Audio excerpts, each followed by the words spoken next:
My name is Colin Mayer. I'm sitting here in the Master's Lodgings in Balliol College, and I'm talking to Professor Ngaire Woods. She's the newly appointed Dean of the Blavatnik School of Government. The Blavatnik School is Oxford's public policy school. It's the third policy school that the university has created after the medical school and the business school. Professor Ngaire Woods is also an authority on global governance and global institutions, and it's a great pleasure to have you with us today. Perhaps I could just begin by asking you some questions about international policy and coordination, and in particular the newly appointed chair of the Federal Reserve in Washington, Janet Yellen, has said that she does not believe her role is to coordinate US monetary policy with that of the rest of the world, and in particular to help out the emerging economies. Do you think she is right to say that? I don't think it's in the United States' interest to take that position. I mean, the great power of the American economy rests so heavily on its capacity to invest in all other parts of the world. That's been a constant in American foreign policy since the Second World War, to open markets all over the world so that American firms and financial services companies can invest abroad. And the United States is pushing for that across all of its policies. So if you look at all of its trade and investment pacts that it's trying to create now, it's really trying to force those markets to stay open. Now, if you persuade your neighbours to open all your doors and windows and to leave them open, and then your neighbours send in hordes of robbers, or send in, blowflies, or send in malignant forces, you're very quickly going to start closing your doors and windows. So if the United States wants to continue to take advantage and to grow in strength from global investment, it's going to have to always coordinate and cooperate, because otherwise all other countries in the world will simply start closing their doors and windows. So do you agree with what Raghu Rajan, the governor of the Indian Reserve Bank, has said, and that is that the US is washing its hands of emerging markets? I don't think the United States is washing its hands, and it can't. And there's all kinds of arrangements, swaps arrangements, trade, investment and finance arrangements, which bind the United States to emerging economies. I think the governor of India's central bank and the governors of all other central banks in emerging economies are really saying to the United States, when you sneeze, we really do catch a cold. And you must, therefore, as the IMF's head keeps saying, be clear, coordinate and cooperate when you make these big decisions. And that is proving difficult for the United States Federal Reserve to learn to do. Do you think it's feasible? Is it feasible for any government or central bank really to do anything other than just take account of anything other than the domestic interests? Yeah, I think they have to. I mean, if you go right back to 1979, when the United States Federal Reserve made a big decision to increase interest rates without any analysis of what it would do to the rest of the world, it really damaged the United States, because it catalyzed a debt crisis right across Latin America that put America's largest banks at risk of failure. So there was a real learning experiment there. What I think the United States Federal Reserve can do better is to analyze the impact of its decisions on all other countries so that they can work to ensure that they have as little damaging effect as possible. But do you think this is in part a response to a failure of some countries to have done this in the past, reciprocated for the US? For example, in the 1990s, Japan was accused of not doing enough to stimulate its economy. In the last 2 years, China's been accused of not doing enough to eliminate the global imbalances. Do you think that the US is just saying, well, we haven't had the support we've wanted from you in the past, so we're not going to do anything now? No, I think that world has really changed. After the 2008 financial crisis, countries did rally. China, the European Union initially, India, Brazil, Russia, they all rallied to stop the global economy seizing up. And they all started to try to make their economies work for growth for that brief period of time. So it is possible. And I think it is possible for the United States to continue to take a lead in making that happen. It did it by convening the G20 after the crisis. It can keep doing that, and it needs to keep doing that.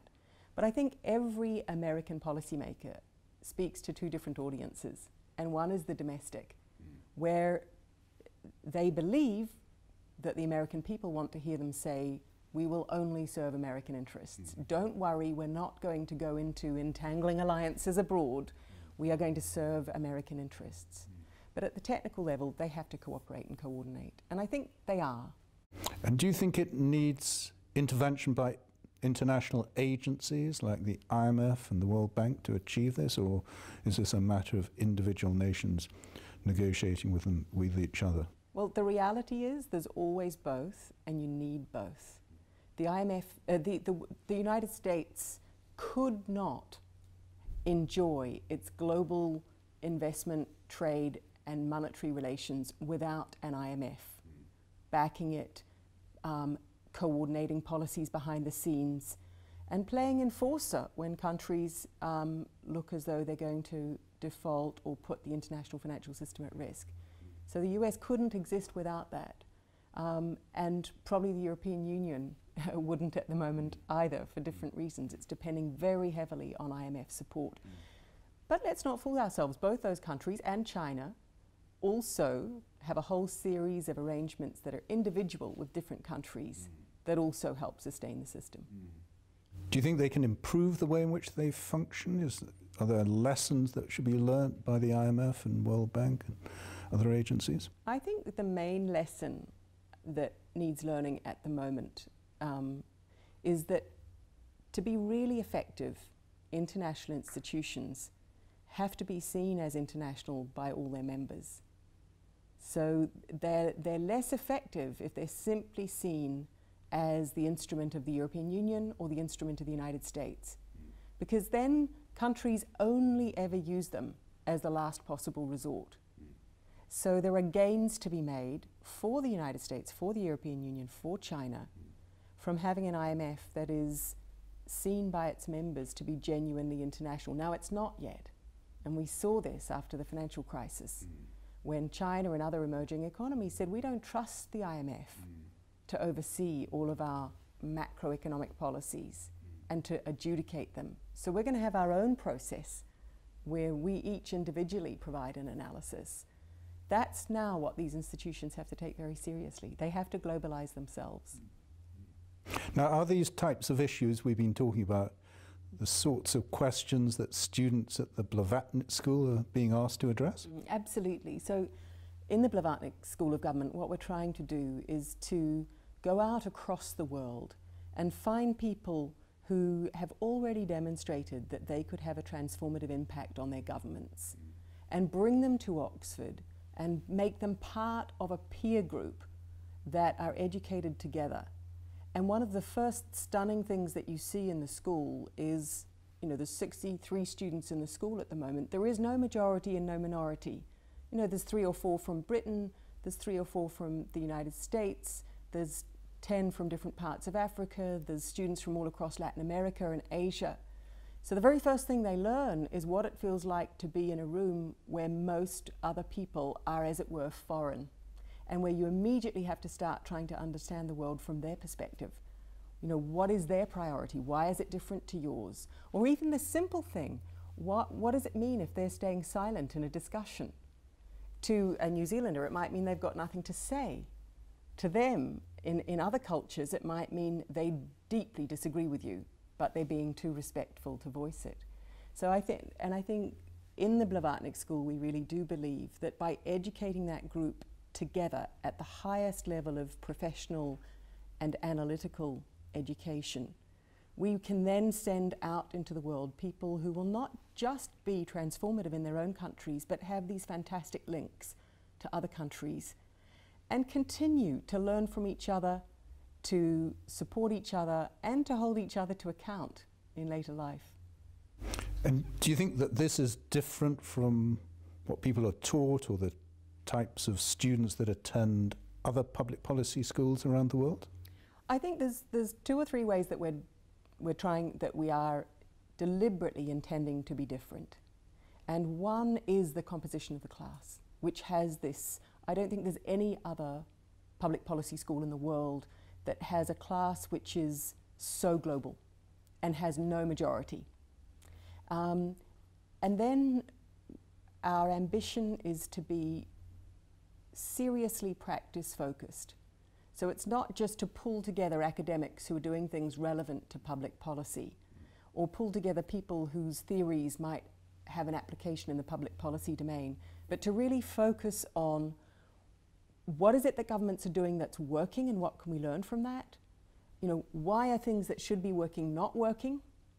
How can we learn from that? And to leverage in very rigorous, practice-focused research lessons which can actually help governments, you know, in the short term, in the medium term, without saying, actually, we need, you know, 50 years and $100 million to do the research necessary to decide between this policy and that policy. And do you think that the school will then produce more enlightened leaders of the future who will be a bit more sympathetic, for example, to international coordination?